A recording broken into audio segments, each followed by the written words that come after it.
Bismillahirrahmanirrahim. Assalamualaikum warahmatullahi wabarakatuh. Assalamualaikum warahmatullahi wabarakatuh. Alhamdulillah, alhamdulillahirabbil alamin wassalatu wassalamu ala rasulillahi nabil mursalin Sayyidina Muhammadin wa ala alihi wa sahbihi ajma'in. Amma ba'du.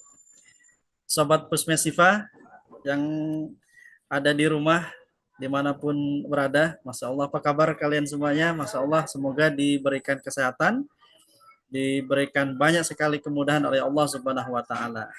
Menarik sekali hari ini ya, menarik sekali hari ini kita akan membahas mengenai edupreneur. Nah, kebetulan kita juga sedang berada di salah satu kampus ya di Bogor.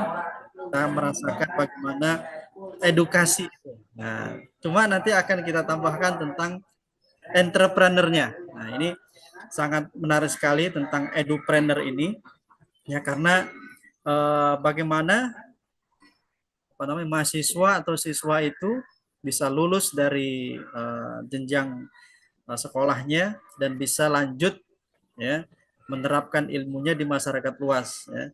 Nah, ini yang menarik sekali itu adalah lepas kuliah kok malah cari kerja. Nah, dan seperti itu. Nah, ini bagaimana pandangan dari eh, ekonomi syariah misalkan terhadap fenomena ini. Nah, ini sudah bersama kita semua. Ini Dr. Edi MPDI ya. Beliau adalah salah satu dosen ya di sebuah perguruan di kampus STIT Sirojul Falah Bogor ya. Beliau sudah lama ya berada di kampus ini melakukan edukasi. Menarik sekali tema ini. Insya Allah yang akan kita kupas bersama beliau. Assalamualaikum Dokter Edi, apa kabar? Waalaikumsalam warahmatullahi wabarakatuh. Alhamdulillah sehat. Gimana Pak Rendra? Baik, baik. Kabarnya mudah-mudahan sehat semua. Baik, alhamdulillah.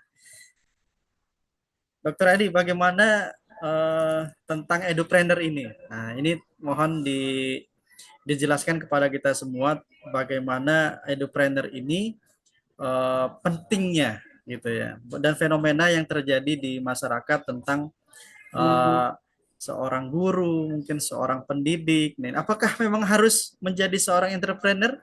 Dan bagaimana dengan mahasiswa ini? Apakah juga harus melakukan entrepreneur juga? Nah, ini bagaimana nih pandangan Dokter Edi tentang semua ini? Ya, silakan dokter. Terima kasih. Apa yang tadi disampaikan itu tentunya memang penting ya. Kalau dijawab berapa pentingnya, ya sangat penting untuk memulai proses pembelajaran atau menerapkan prinsip-prinsip entrepreneur sejak dini.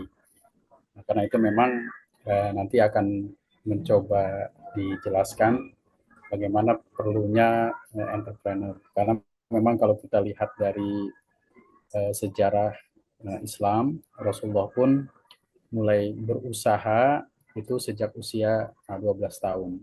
Nah, artinya memang pendidikan entrepreneur itu memang harus dimulai sejak dini. Dan itu juga akan membuat ketahanan ekonomi bagi negara.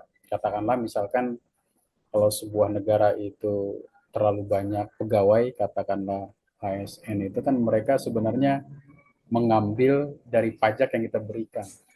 Tapi seorang pengusaha itu malah memberi pajak kepada negara. Artinya ketika sebuah negara ini ingin bertahan, maka yang perlu dilakukan adalah memperbanyak entrepreneur, pengusaha-pengusaha, yang memang pengusaha ini yang paling kuat atau tahan terhadap krisis ekonomi, dan itu memang harus dimulai dari lembaga-lembaga pendidikan yang ada di Indonesia, baik sekolah maupun madrasah.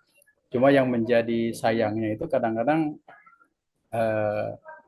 siswa kita tidak dilatih sedini mungkin untuk melakukan sikap-sikap atau mental-mental wirausaha, sehingga ketika selesai melaksanakan satu studi malah mereka baru memulai, dan tentunya ini menjadi catatan tersendiri, sehingga pendidikan kita tidak menghasilkan para wirausaha, tapi menghasilkan katakanlah pengangguran terdidik ya, yang mereka baru mencari kerja selesai kuliah. Dan ini memang perlu diperhatikan. Mungkin nanti akan kita bandingkan dengan kondisi-kondisi kita, di mana memang saat ini kondisi negara itu sangat sekali memerlukan orang-orang yang tahan terhadap ekonomi atau memiliki keunggulan di bidang ekonomi, dan itu harus dimiliki oleh seorang entrepreneur. Mungkin untuk sementara itu, nanti akan saya mulai dengan ada presentasi sedikit gitu ya terkait dengan pertanyaan-pertanyaan ini. Itu mungkin Pak Rendra ya, mengawali saja mungkin. Nah, tadi menarik yang disampaikan tadi mengenai apa edupreneur itu. Ya. Pak Dr. Edi, seberapa penting sih mahasiswa itu dibentuk oleh kampusnya untuk ketika keluar dari pendidikannya, dia sudah mampu untuk terjun ke masyarakat. Nah, itu. Bagaimana nih pentingnya tuh di sisi mananya nih? Apakah itu di sisi tekniknya, apa mungkin di sisi mentalnya dan sebagainya? Apakah perlu juga, kan ini modal itu penting juga nih, Ustaz. Bagaimana, Ustaz? Iya. Jadi sebenarnya itu sangat penting ya. Bahkan pendidikan kewirausahaan, bagaimana mereka berusaha itu sangat ditentukan oleh berbagai macam faktor. Di antaranya adalah bisa faktor lingkungan, kemudian juga faktor keluarga, dan terutama adalah faktor pendidikan. Karena kalau pendidikan itu kan pada dasarnya adalah memaksimalkan potensi yang sudah dimiliki oleh peserta didik. Nah, memaksimalkan potensi yang diberikan peserta didik itu sejalan dengan apa yang telah diberikan Allah kepada manusia tersebut. Artinya pendidikan hanya memberikan jalan. Dan kemudian terkait dengan entrepreneur ini tentunya juga harus disesuaikan dengan bidang-bidang yang pendidikan itu sendiri. Nah, artinya kita sekarang juga suka melihat ya yang tidak nyambung. Nah, artinya misalnya begini, mereka melakukan pendidikan di bidang keguruan misalkan, tapi ketika luarannya mereka itu seharusnya kan menjadi seorang pendidik, tetapi mereka kadang-kadang menjadi seorang pengusaha. Tetapi ini memang sesuatu yang menarik ya, karena memang dalam perspektif pandangan Islam itu yang namanya pendidikan atau belajar itu memang sebuah kewajiban. Artinya dimanapun mereka berada itu wajib untuk melakukan sebuah proses belajar. Jadi belajar itu adalah kewajiban. Dan kemudian juga ketika mahasiswa, maka mahasiswa ini adalah orang-orang cerdas, di mana mereka itu pada saatnya akan membutuhkan yang disebut dengan dunia kerja mau tidak mau. Kalau begitu maka bekal terhadap pendidikan kewirausahaan bagi peserta didik atau bagi mahasiswa ini sangat penting.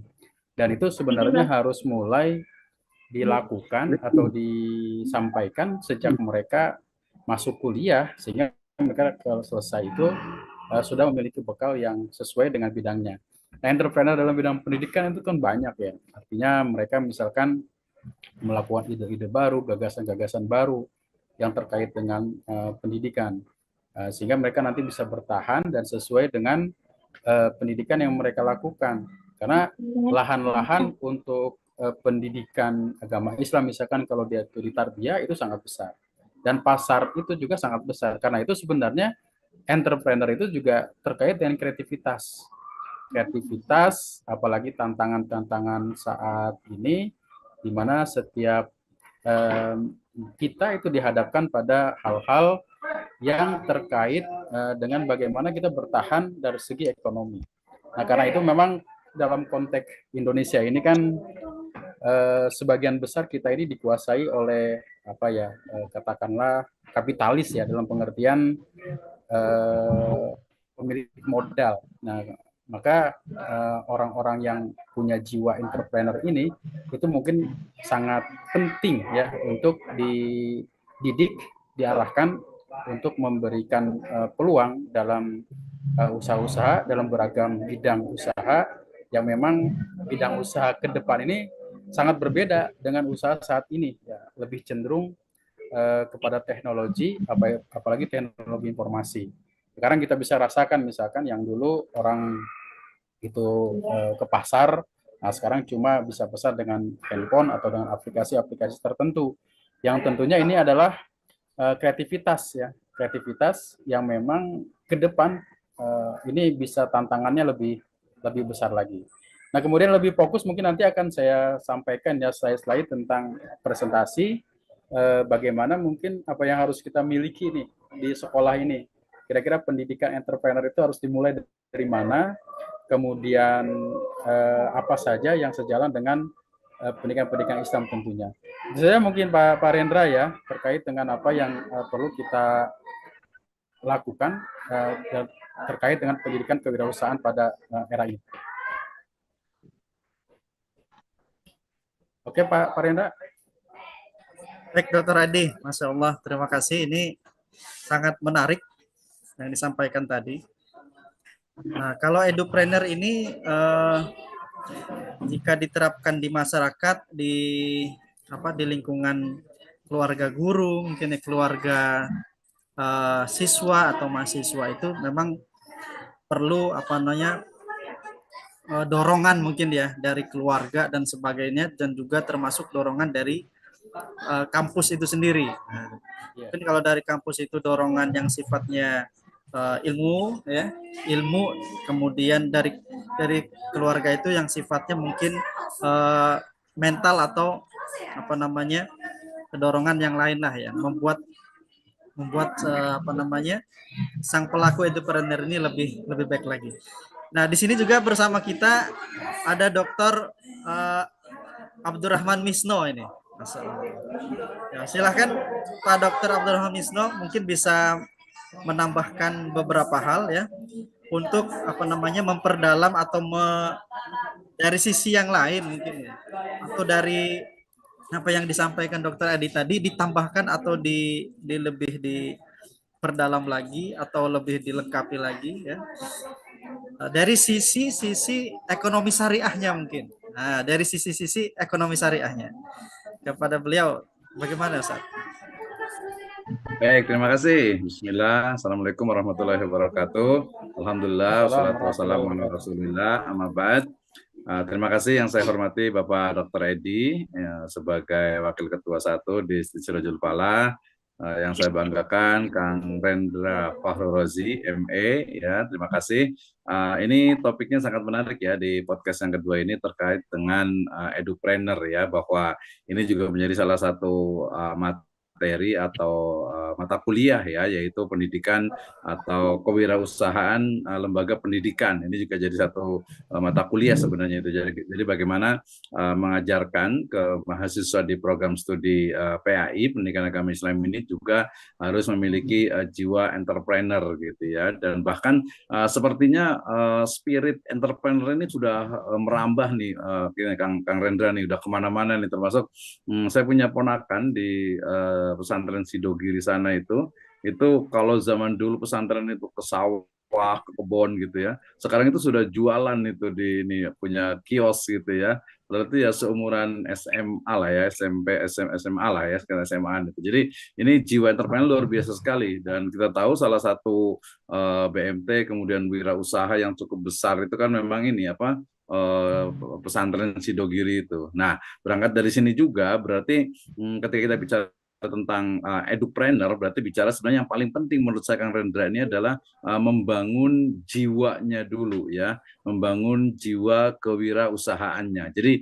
wirausahanya ini harus dibangun dulu nih, bagaimana caranya gitu. Tentu saja melalui mekanisme, misalnya berangkat dari bahwa dalam Islam kita itu sangat ditekankan ya untuk istilahnya itu berwirausaha.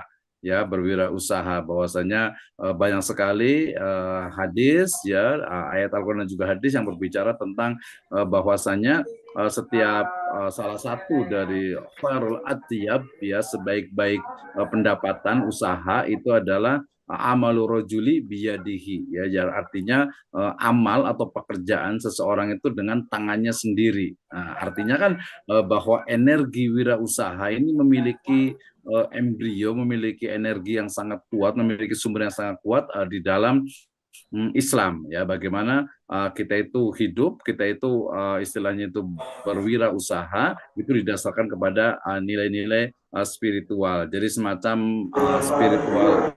Nah, menuju kepada topik hari ini berarti bicara tentang edupreneur, berarti seorang guru gitu ya, seorang calon guru dalam halnya adalah mahasiswa di program studi pendidikan agama Islam juga harus memiliki minimal tadi itu memiliki jiwa entrepreneur, ya, jiwa wirausaha. Nah, setelah jiwa wirausaha ini terbentuk, ya, maka berikutnya adalah bagaimana karakter wirausaha dan nantinya sampai kepada aplikasi atau implementasi dari wirausaha itu sendiri, khususnya ya ini dalam hal ini adalah di mahasiswa pendidikan agama Islam, yaitu di bidang pendidikan agama Islam, baik dari sisi lembaga pendidikannya, baik itu formal, informal ataupun juga non formal. Ini kan bagian dari usaha. Jadi tidak mesti juga mengajar gitu, bisa jadi misalnya membuka bimbel gitu kan, bimbingan belajar, kemudian juga mungkin bisa juga membuat PKBM, kemudian juga training ataupun juga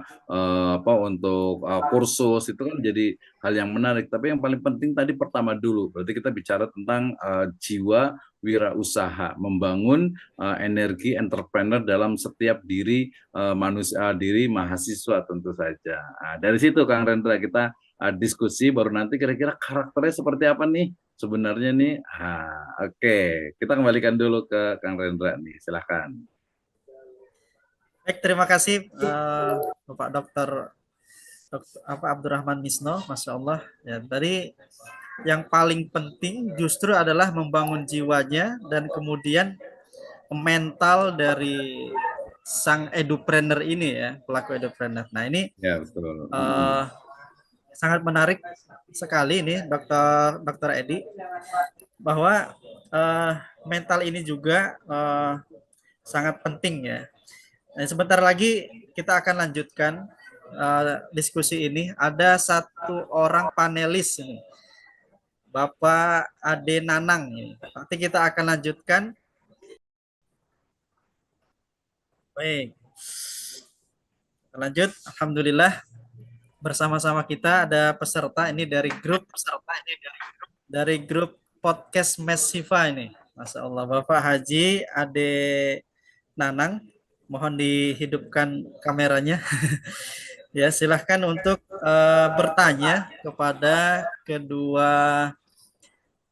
Bapak Dr. Edi, ya, apa yang akan disampaikan mengenai edupreneur mungkin dapat kita dengarkan dari Bapak Haji Ade Nanang. Silakan, Pak.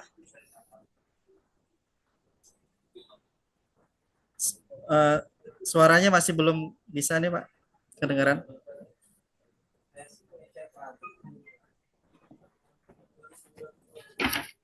Baik, sudah terdengar, Pak. Silakan. Halo, halo.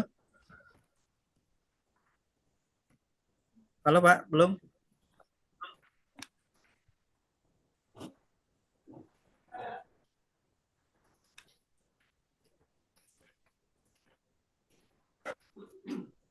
Halo, Pak.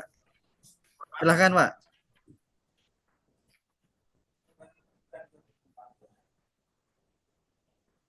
Baik, sambil menunggu pertanyaan dari Bapak Haji Ade Nanang dan koneksi mikrofonnya mungkin, ya. Tadi menarik apa yang disampaikan oleh Bapak Dr. Misno dan Bapak Edi tadi tentang edupreneur, ya. Tentang edupreneur ini sangat penting ketika dijalani, ya, oleh beberapa guru mungkin, ya, mahasiswa yang mungkin berkolaborasi bersama-sama, ya, untuk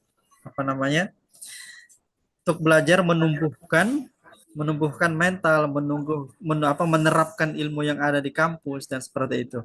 Nah, ini sangat sangat baik ya ketika hal ini dikembangkan dari keluarga juga nih ya. Bagaimana atau bahkan dari lingkungan sekitar dari tempat tinggalnya ya. Jadi bagaimana edupreneur ini, sang pelaku ini, sang entrepreneur dan juga sebagai pelaku seorang guru, mungkin seorang insan pendidik ini ya berada di tengah-tengah masyarakat ya, melakukan penciptaan lapangan pekerjaan, ya minimal bisa untuk menghidupi kehidupannya sendirilah, minimal, atau biaya biaya rumah atau biaya pendidikannya kalau dia masih sekolah. Mungkin ini ada Bapak Haji Ade Nanang, ini kalau kita lihat beliau ini pebisnis ya. Bapak Haji, silakan Pak kalau ingin menanyakan. Atau diketik juga bisa, Pak.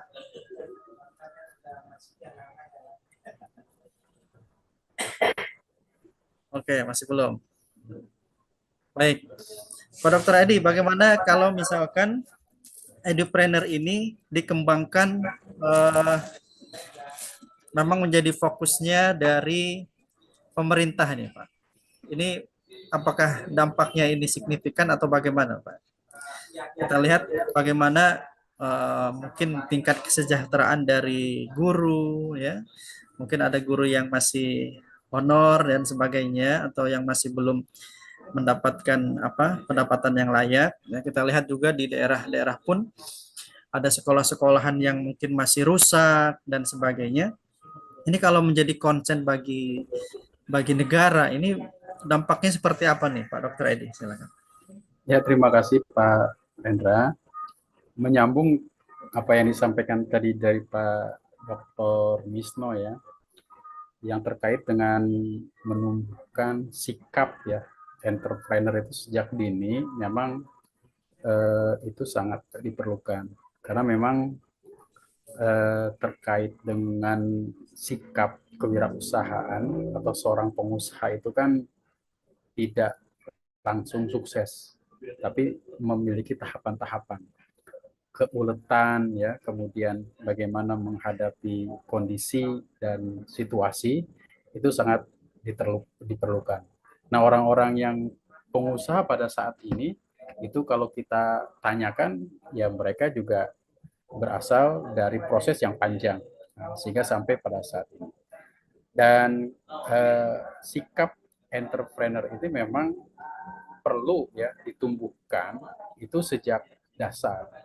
Artinya di mana seorang itu nanti akan hidup di masyarakat, di mana seseorang akan menjadi atau hidup untuk memenuhi kebutuhan-kebutuhan hidupnya. Kalau saat ini mungkin sebagian besar pelajar itu dihidupkan dari orang tuanya, tetapi pada saatnya nanti mereka akan mampu untuk menghidupi dirinya sendiri. Nah, karena itu hal-hal yang terkait dengan jiwa atau sikap kewirausahaan itu sangat diperlukan. Nah, yang ada dalam pendidikan kita saat ini, katakanlah ada mata pelajaran kewirausahaan, itu hanya lebih cenderung teoritis saja. Artinya wirausaha itu apa secara kognitif saja, tapi secara aplikatif ini memang belum dilaksanakan secara baik, karena memang terkait dengan kewirausahaan ini adalah bagaimana usaha kreatif ya, seseorang melihat kondisi situasi, kemudian juga menjadi memberikan sesuatu yang baru. Nah, ketika memberikan sesuatu yang baru itu, maka akan muncullah ide-ide, gagasan-gagasan yang nantinya bisa diterima oleh orang banyak, dan itu bisa menghasilkan untuk kehidupannya. Nah, kemudian wirausaha itu juga berlanjut pada tingkat perguruan tinggi, apalagi di tingkat perguruan tinggi di mana remaja-remaja atau anak-anak itu sudah masuk pada usia dewasa. Mereka mulai mengenal tentang dirinya, lingkungannya, dan mereka harus mampu tidak bergantung pada orang lain. Nah, karena itu sikap kewirausahaan itu memang harus tertanam sejak dini. Nah, karena itu dalam konteks Islam misalkan, itu sangat mendukung hal-hal yang terkait dengan bagaimana kita harus berusaha memenuhi kebutuhan sendiri ya. Kita sering sekali mendengar misalkan dalam Quran surah Jumu'ah itu kan dijelaskan faidza qudiyatis shalah fantasiru fil ardh wabtaghu min fadlillah. Jadi kita diperintahkan untuk mencari rezeki ya. Setelah kita melaksanakan sholat, beribadah, kita bertebaran di muka bumi ini untuk mencari rahmat Allah. Dan untuk mencari rahmat Allah itu dengan berbagai macam cara dalam konteks pendidikan Islam atau syariat Islam atau syariah. Nah itu konteksnya adalah halal ya. Dan halal itu adalah sesuatu yang memang hal-hal yang memang diutamakan dalam perekonomian Islam. Nah kemudian Islam juga kan sebuah agama yang mengatur berbagai macam hal ya, di mana dalam kehidupannya baik itu aspek beragam aspek ekonomi, politik, sosial, budaya dan lainnya itu digunakan sebagai sarana untuk mencapai kebahagiaan di dunia dan akhirat. Nah, untuk mencapai kebahagiaan di dunia tentunya tidak berdiam, tetapi melakukan kreativitas. Nah, salah satu kreativitas yang perlu kita lakukan adalah menumbuhkan sikap atau jiwa kewirausahaan ini. Dan memang harus memiliki sikap tahan banting ya, dalam pengertian semangat yang tinggi dalam hal untuk sikap berwirausaha ini. Dan ini sangat sejalan sebenarnya dengan amanah dari konstitusi kita. Kalau konteks negara kita itu kan memiliki tujuan untuk mensejahterakan sebenarnya kehidupan bangsa ini, mencerdaskan kehidupan bangsa, memajukan kesejahteraan umum.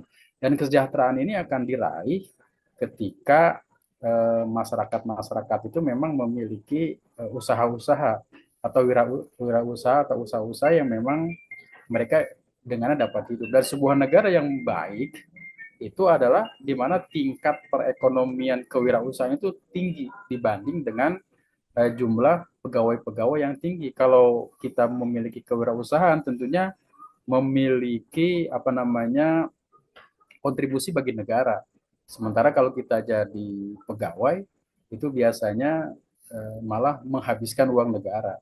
Nah karena itu kalau negara kita ingin maju sebenarnya harus banyak menciptakan entrepreneur baru, dan itu adalah bagian dari menciptakan peluang usaha, menciptakan tenaga kerja, menciptakan peluang-peluang usaha, dan usaha itu tidak harus seperti kondisi saat ini berpusat di kota, ada ketimpangan yang sangat jauh antara kota dan desa dan segala macamnya, sehingga kota atau apapun menjadi seperti magnet ya, dengan teori Laron itu sebagai sumber aja di mana semua orang datang ke sana. Nah kemudian ini ya, kalau kita lihat dari konteks saat ini kan sebenarnya kondisi negara kita ini pertama jumlah kemiskinan itu masih tinggi ya. Menurut data terakhir itu ya, kalau kita melihat dari data BPS itu kan pada Maret 2023 ada sekitar 25,9 juta penduduk miskin itu di Indonesia.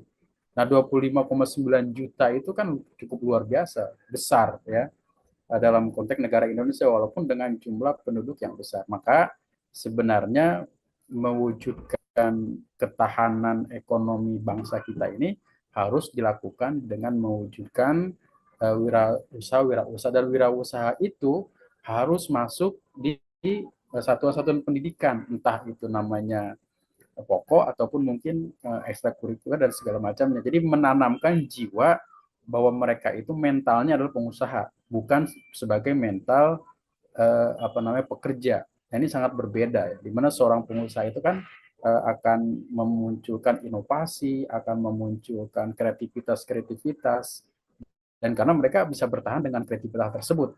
Dan kreativitas itu bisa berbatas waktu, artinya di satu saat itu mereka harus terus berinovasi sehingga akan mewujudkan sebuah inovasi yang berkelanjutan. Nah, kemudian dalam proses pembelajaran yang ada di madrasah, di sekolah misalkan, ini kan sebagian besar penduduk miskin, kalau logika saya, ini berada di katakanlah sekolah atau madrasah. Mereka bisa di madrasah. Dan madrasah ini kalau kita lihat data statistik kan lebih dari 80% itu berada pada swasta. Nah, maka bagaimana keterlibatan sekolah atau keterlibatan madrasah ini dalam mengentaskan kemiskinan yang tentunya harus dilakukan secara intensif, bukan memberikan stimulus berupa uang kemudian dihabiskan, tapi bagaimana mereka bisa menghasilkan sesuatu yang dengannya mereka bisa bertahan. Katakanlah misalkan kita bisa belajar dalam konteks ekonomi dengan Tiongkok misalkan, di mana barang-barang mereka cukup melimpah dan sampai juga ke negara kita. Akhirnya negara kita juga menjadi kalah bersaing. Walaupun komponen-komponen untuk hal tersebut banyak, tetapi perlu kita pahami bagaimana mewujudkan sebenarnya entrepreneur-entrepreneur, orang-orang yang punya jiwa wirausaha yang berbasis pada pendidikan seperti sekolah atau madrasah, karena mengentaskan kemiskinan itu juga harus berjalan lurus dengan pengentasan kebodohan. Karena biasanya orang-orang miskin ini ya orang-orang yang bodoh, dan biasanya orang-orang bodoh juga orang miskin. Nah, karena itu pendidikan menurut sangat memiliki kontribusi yang kuat dalam usaha untuk mengentaskan kemiskinan. Ini memang harus menjadi sesuatu yang utama ya dalam proses mengentaskan kemiskinan. Jadi jangan sampai hanya memberikan stimulus, bantuan, yang kemudian bantuan itu habis, kemudian minta bantuan lagi. Tapi bagaimana harus membuat sebuah inovasi-inovasi agar masyarakat kita juga terdidik dan memiliki ketahanan dalam bidang ekonomi. Nah mungkin itu ya Pak Renda sekali diskusi kita. Oke Pak Renda. Ya, baik. Terima kasih Pak Dr. Edi. Masya Allah.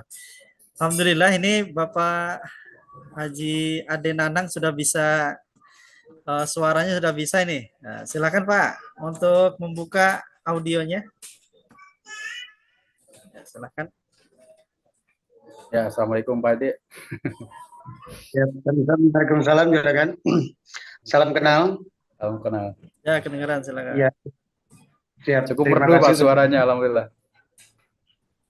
Saya Ade Nanang, tinggal di Tarikolot. Oke, kita golongan Maroko nih juragan nih. Alhamdulillah. Mahasiswa rombongan kolot maksudnya. Ya, alhamdulillah. Iya. Saya yang jelas atur nuhun untuk pagi ini dengan segala ilmu dan silaturahmi kita hari ini. Jujur saya termasuk orang yang sangat concern kalau sudah dengar kata usaha begitu. Karena memang basic saya sekalipun juga sekarang pun ya memang jadi pengusaha begitu. Entah dalam tanda petik ini terlepas bukan masalah nominalnya bagaimana, tapi saya berusaha untuk meyakinkan diri saya sendiri bahwa itu tadi saya setuju dengan kalimat amalur rajuli biyadihi, dan itu yang harus jadi pedoman kita, termasuk ditanamkan dari orang tua. Makanya semua keluarga kami ini orang-orangnya lebih concern di wirausaha, terlepas usahanya apa sekalipun dalam tanda petik mungkin kotor dan sebagainya, itu mah urusan lain. Yang jelas mah karena kita mah punya prinsip lebih baik hasil 1 juta sendiri daripada hasil 1000 kita minta-minta. Luar biasa. Luar biasa Pak. Silakan lanjut di pertanyaannya Pak. Kalau mau silakan. Betul. Saya hanya ingin begini, maksudnya gini. Selain keilmuan, bagaimana SIPA mensupport mahasiswanya, atau sekalipun itu tadi bahwa mungkin bisa jadi harusnya menjadi guru, tapi ternyata tidak juga harus jadi guru semua, atau semua harus sisi qawamud dunya bi'ahbati khisol itu harus tertanam semua.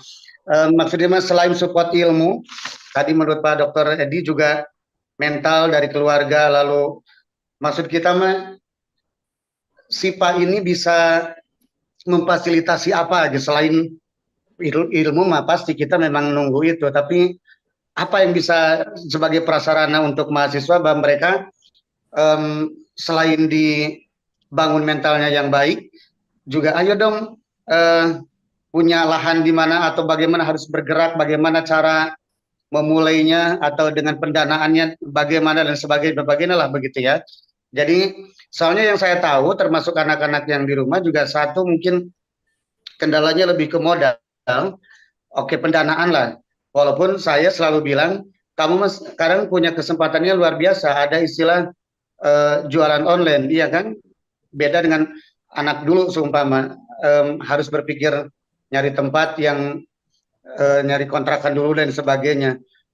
Cuma maksudnya tetap aja pada akhirnya mah, aduh ini kita ada perlu apa namanya sebagai contoh kecil teh ada orderan begitu dengan nominal sekian, sementara budget dananya cuma oh iya, berarti pada akhirnya modal juga perlu. Lalu selain itu, tatkala dipertanyakan sama konsumen di mana workshopnya juga itu juga jadi pertanyaan besar. Baik, baik. Nah maksudnya Sipa boleh support kita enggak untuk memfasilitasi itu? Baik. Bagaimana atau ada training gitu begitu? Sudah ditangkap pertanyaannya nih Bapak Haji Ade Nanang nih, Masya Allah. Terima kasih. Terima kasih. Ya, Assalamualaikum. Baik Pak Dr. Edi, ini bagaimana nih? Dan juga Bapak Dr. Abdurrahman Misno ini. Juga nanti kita Dr. Misno mungkin bisa menjawab terlebih dahulu. Ya, oke, terima kasih. Ini sebelum keluar ini ya. Ya, menarik Pak Ade Nanang. Benar nanti kita bisa ke ini ya, bisa sinergi ke kampus Sirajul Falah ini ya. Jadi langkah pertama, alhamdulillah ini sudah diinisiasi oleh Pak Ketua kita, Pak Kaimuddin ya, MSI untuk membuka program studi untuk ekonomi syariah ya.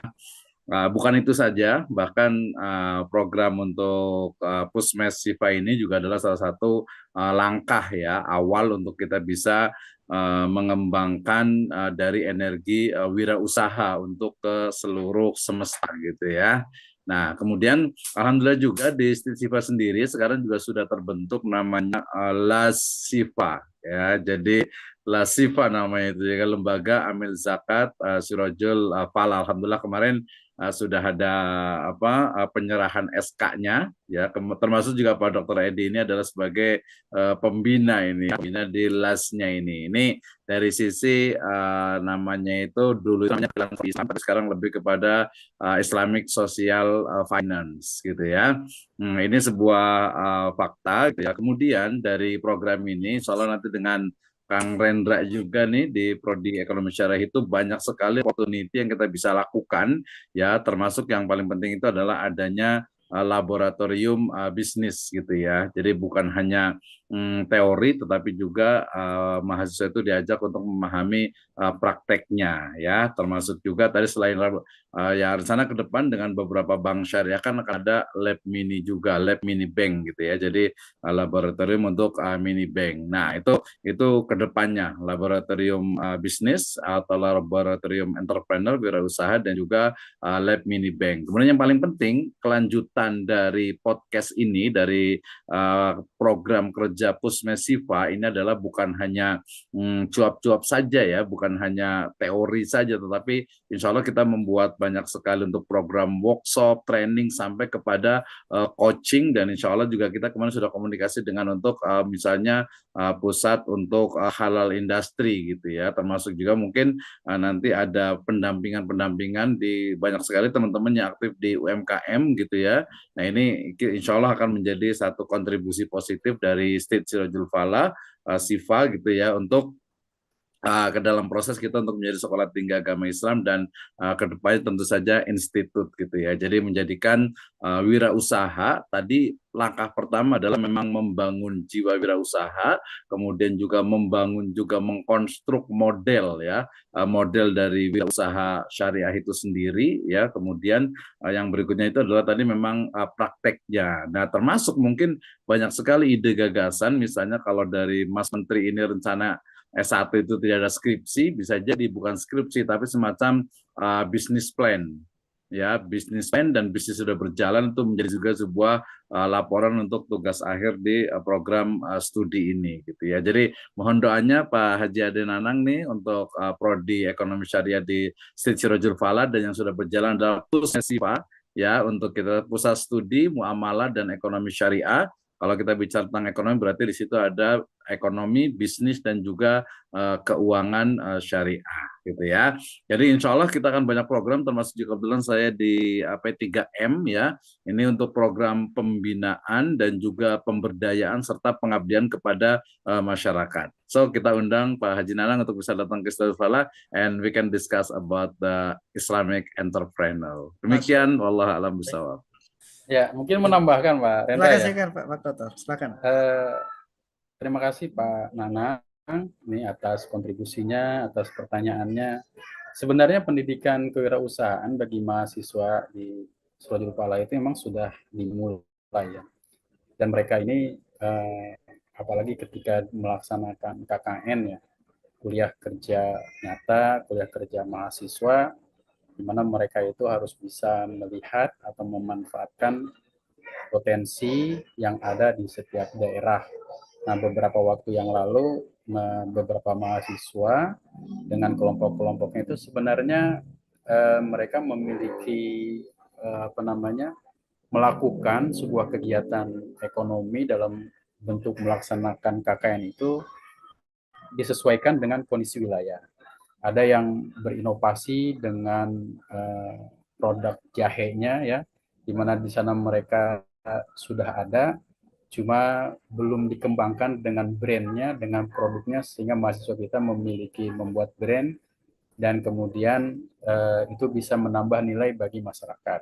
Kemudian juga ada di beberapa daerah ini memanfaatkan potensi dari jambu ya, dari jambu yang tadinya hanya dijual begitu saja dan barang-barang itu menjadi tidak berkurang nilainya, menjadi bertambah nilai karena mungkin diolah lagi menjadi katakanlah keripik jambu dan segala macamnya. Bahkan di Cilegon Timur mahasiswa ini memang memanfaatkan dari limbah minyak jelantah, kemudian dijadikan lilin dengan aromatik, itu bisa dimanfaatkan ketika orang itu misalkan istirahat, nyalakan lilin itu mengeluarkan aroma terapi yang membuat mungkin tidurnya lebih nyenyak. Dan sekali lagi memang usaha-usaha itu baru sebatas melaksanakan KKN, setelah ditinggalkan kelihatannya ya sudah gitu. Nah, kita sebenarnya punya keinginan usaha-usaha itu berkelanjutan di masyarakat, sehingga yang tadinya kurang memiliki nilai menjadi nilai. Dan ini memang sebagaimana yang disebutkan tadi, memang perlu keseriusan dan perlu penanganan untuk menumbuh kembangkan ekonomi yang ada di masyarakat sesuai dengan kondisi wilayahnya. Dan kemudian untuk minyak jelantah yang dijadikan lilin dan aromaterapi ini memang diusulkan sedang mengikuti kebiar inovasi daerah di Kabupaten Bogor. Ya, kalau mudah-mudahan bisa terpilih untuk mengembangkan produk ini, sehingga mungkin jadi membuat nilai tambah bagi masyarakat yang nantinya kalaupun bisa diterima dan sudah memiliki standar-standar tertentu yang ada di pemerintahan kita. Jadi sebenarnya proses pembelajaran untuk mereka berwirausaha, mengembangkannya itu sudah mulai diterapkan, tetapi sampai saat ini memang masih terdapat kendala-kendala yang memang perlu ditinjau ulang agar tidak sebatas pada program kerja saja, tidak sebatas pada KKN saja, tapi mungkin harusnya berkelanjutan sehingga memiliki nilai tambah bagi masyarakat tersebut. Itu mungkin sebagai tambahan yang disampaikan oleh Pak Dr. Misno ya, Pak Mas Rendra.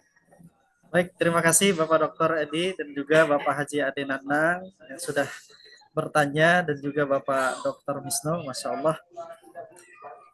Saya kira cukup podcast kita pada pagi hari ini, sangat menarik sekali, insya Allah ya. Jadi memang edupreneur ini sangat sangat ditunggu ya sebenarnya oleh masyarakat ya, sangat ditunggu oleh masyarakat karena orang-orang yang akan bergerak di edupreneur ini ya, dia punya ilmu, dia punya kemampuan, dia juga mengajar, dia belajar ya. Jadi memang sangat ditunggu sekali oleh kontribusinya oleh masyarakat. Sehingga pertanyaan-pertanyaan yang tadi disampaikan oleh Bapak Ade Nanang itu sebenarnya semuanya ada di kampus sebenarnya ada di sekolah, sebenarnya sedang dipelajari dan seperti itu. Nah, tinggal mereka ini mau nggak nih battlefield ya, menerapkan di tengah masyarakat itu ilmunya itu. Nah, ini kan perlu perlu mental juga ini kan, perlu dorongan juga dari semua sisi sehingga edupreneur ini benar-benar terwujud ya, baik dari sisi modalnya tadi, kalau dari pertanyaannya Bapak Haji Ade Nanang itu, mungkin dari mentalnya, dari ilmunya, ya, dari jiwanya yang disebut oleh Bapak Dr. Edi ya, Masya Allah. Baik, kelanjutan dari podcast ini tentunya pasti akan sangat menarik sekali ya. Bagaimana edupreneur ini dapat menciptakan lapangan pekerjaan real yang ada di tengah-tengah masyarakat, ya, gitu ya. Nah, ini tentu kita akan lanjutkan edupreneur ini tidak sampai di sini saja. Kita akan lanjutkan di sesi berikutnya bagaimana pelaku-pelaku edupreneur yang mungkin sukses ya. Yang sukses yang berada di masyarakat, yang kemudian dia sebagai guru, sebagai dosen, sebagai mungkin mahasiswa gitu kan.